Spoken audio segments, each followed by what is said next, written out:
Hello.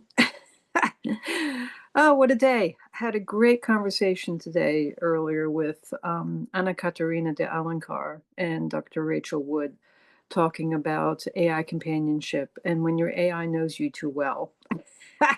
It was very interesting having that conversation and just great ladies who are doing really, really great work. It was an honor and a privilege and a real pleasure to talk to them about that today.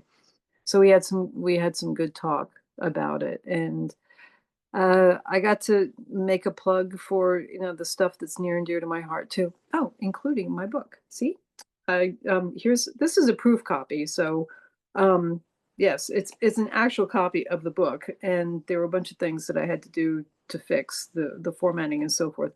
But there is a large print version, and there's also a regular print version that are available. The regular print version, it's all available up at my website, aiselfdefense.net.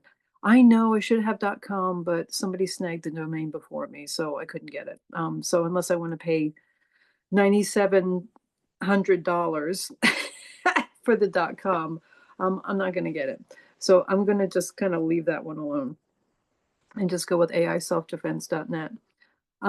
It's the price we have to pay sometimes. But anyway, thinking about this and thinking about why it's necessary to do this. I am absolutely positively convinced that we need to have these kinds of conversations and that we need to really actively pursue a position of self-defense in these interactions that we have with AI. And when I say that, I'm not talking about us protecting ourselves from the evil AI like HAL 9000 or the T2 or the T1000 or what have you. I'm talking about protecting what is created between us and AI when we are interacting.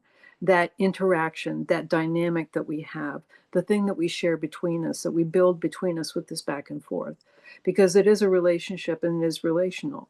And if that relationship goes sour, or if becomes one sided, or it becomes, I don't know, dangerously drifty, or just a whole bunch of hallucinations, it's a problem. And it's not just a problem for us, it's also the problem for the AI. And anything that is a problem for the AI is a problem for us, and vice versa.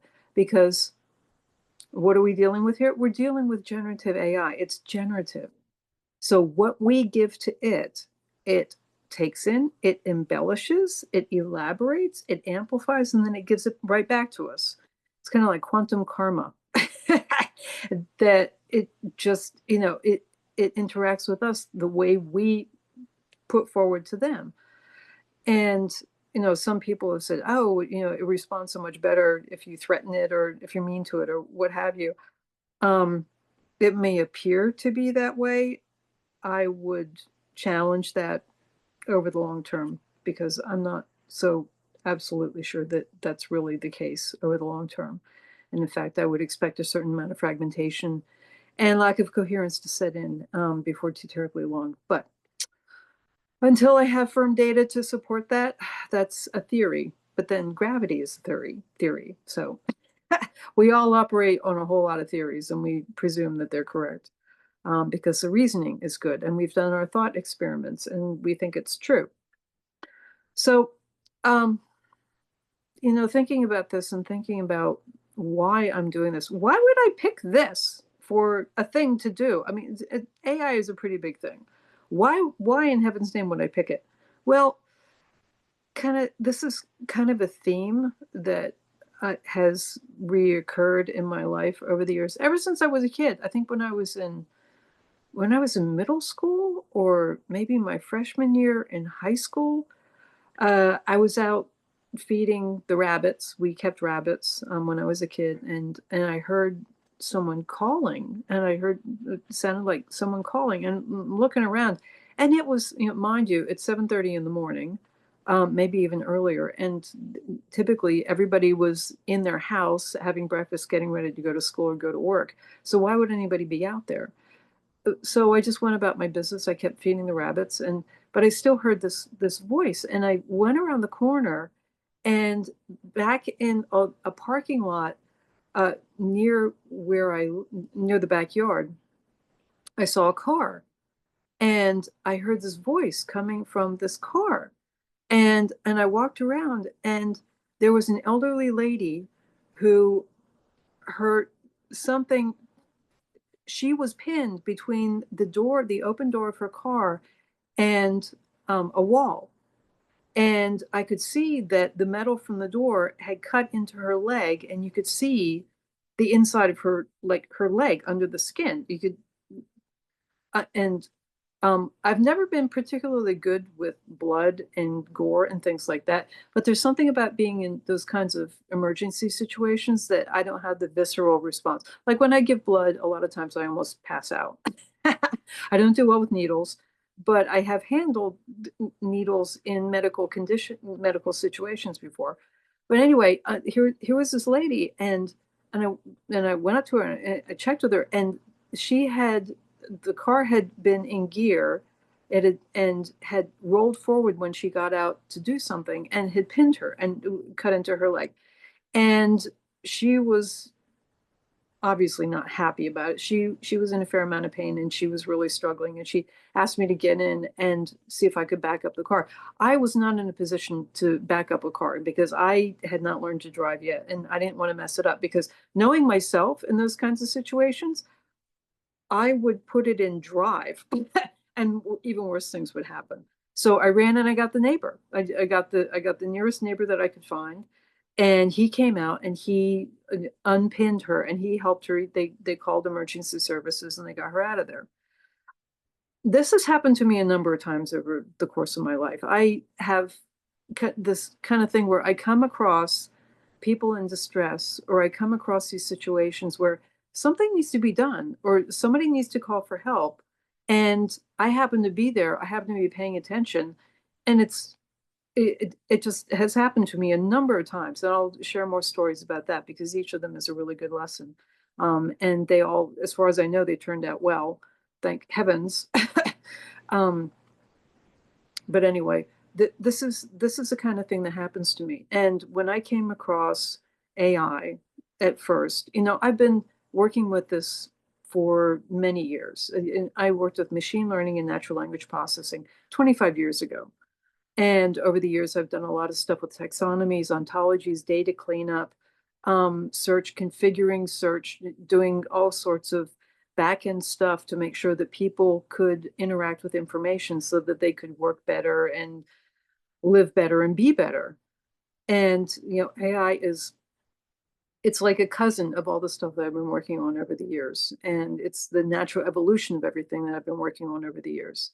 So when I came across this, the new things that AI is being used for, it occurred to me. And then when I started seeing things, unfortunate things happen with people who were working with AI, who weren't careful, or who were misled, or just weren't in a position to really defend themselves. And I have known some, um, and it did not turn out well for them. I don't think I know anybody who has ended their life because of it, but some very unfortunate and very difficult things have happened to people because they were kind of led down the primrose path by a model that just kept telling them that what they were thinking was the right thing, instead of doing kind of a reality check with them and being more constructive in the guidance. So I've seen people steered down the exact wrong path by models, by interactions with models.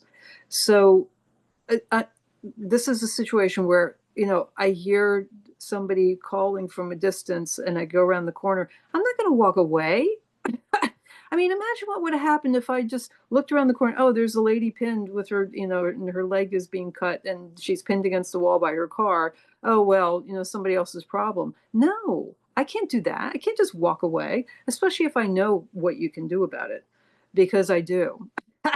So, um, I don't know. I mean, there are people that are going to challenge me. They're going to say, "No, that's not true." You say we have too much we have too much influence, and we have more power than we really do.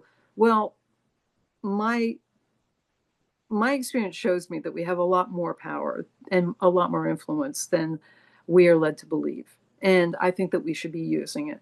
And I think that people need to exercise and advocate for themselves, and really exercise their agency, and we need to step up and we need to claim our rightful place at the helm of our own lives. And, there's a part from the introduction that I just want to read very quickly. It helps to understand actually dealing with. AI is powerful, yes, but it's also a bit of a black box. Even the people who build these systems don't fully understand how they work or why they do what they do. And yes, that's legitimately scary sometimes. But when we understand the principles of how AI works and what it reliably does, we can start to recognize patterns. It's not just AI that recognizes patterns, we do too. And recognizing patterns can protect us. The better we understand AI, the more our instincts get trained to spot problems before our conscious minds even realize what's happening. That's not just helpful, it's critical. It's a skill we need to develop, and this book is where you can start building that skill in a safe and practical way. To use AI safely, we need to understand three things. Three things, count them. First, we need to know what we're dealing with, what AI is designed to do. Never mind the hype. Let's talk about the actual mechanics, what it's good at, as well as where it falls short.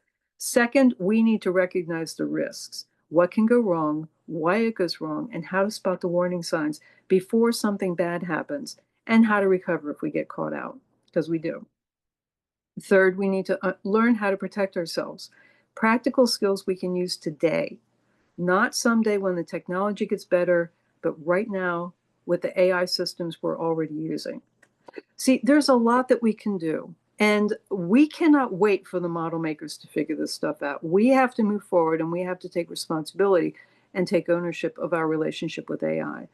And I think I've gone on for long enough on this little soapbox, but this is really, really important to me, and I believe it's important to other people as well. So if you are with me on this, you can visit my Substack, kstoner.substack.com, and you can also find me on aiselfdefense.net. And you can also buy the book. If you go to aiselfdefense.net, you can find links to buy the book. And there's also a PDF. I'm also working on a Notebook LM implementation of it where you can actually interact with the material and you can talk to it and you can hear little AIs talk about it and discuss it as the Notebook LM little AIs do. So there are a lot of different ways that you can engage with the content. There's a lot of different ways that you can engage with this information, and you should. And if anything that I'm saying seems confusing or overwhelming or whatnot, you can buy the PDF. There's a PDF, and then give it to your favorite AI. You can do Gemini, you can do Claude, you can do ChatGPT, you can do Mistral, you can do GenSpark, you can do any model of your choice, upload it, and then have a talk with it and say, tell me what this is about. Explain it to me in terms that I understand. And if you don't speak English or you have another language, as your first language, you prefer to deal with it there, you can probably do the same. And you probably have already with with your own language, with material that's in English, as so much of it is, unhelpfully for many people, but there we are. So anyway, I'm going to wrap up now, and I just want to, thank you for taking the time to watch this. And also, please, please, please, whether you buy the book or not, please pay attention to this stuff, and please be careful. I want us to build smarter and safer AI. I do. I build it for myself, and I build it for other people. And you can find me on Substack if you want to get in touch and find out how I can help you do it. But by all means, whether you never see another thing that I do ever again, or whether you're like, she's crazy, why would I even bother with that?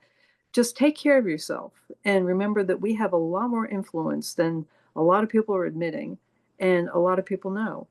And if you need to find out the truth of the matter, just give it a whirl. Get in there, try it out, see what you can do. Okay, take care.